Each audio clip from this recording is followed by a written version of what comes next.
Сәлем, қалайсыздар? Бүгін біз пюре мен котлет дайындайтын боламыз. Ол үшін ең бірінші мен картопымды жуып тазалап алып, оны қазанға салып, тұз қосып, қайнатып пісіретін боламыз.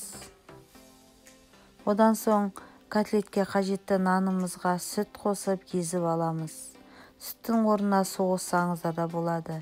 Езіп алған нанымызға пияз, фарш, тұз, бұрыш, жұмыртқа қосып барлығын жақсылап араластырамыз.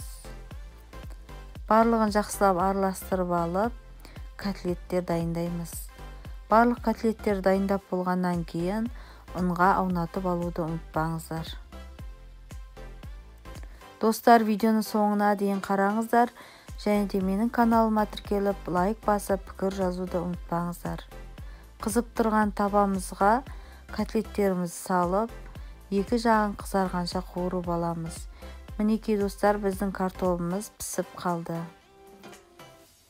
Енді біз піскен картопымызды оған май қосып, ыстық күйінше майды қосыңыздар, май жақсылап еру үшін. Жақсылап араластырып езіп аламыз. Майымыз ерігеннен кейін оған сүт қосып, барлығын араластырып, пюре дайындаймыз.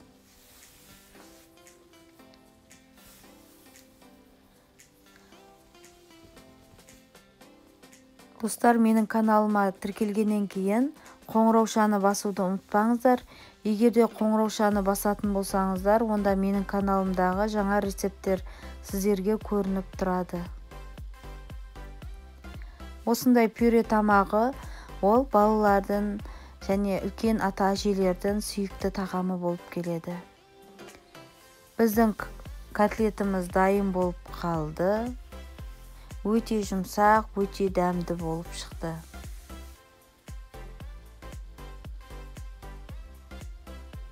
Мінекей достар, дайын болған котлет пен пюремізді балаларымызға ұсынамыз.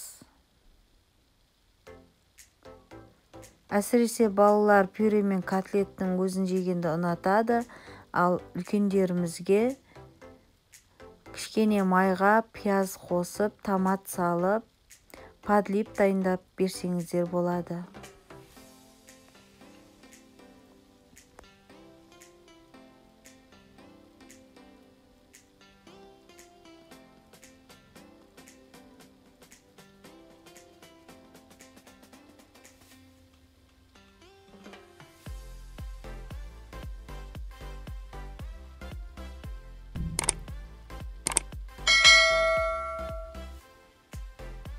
Мінекей достар, біздің котлет пен пюреміз дайын болды. Ас болсын достар.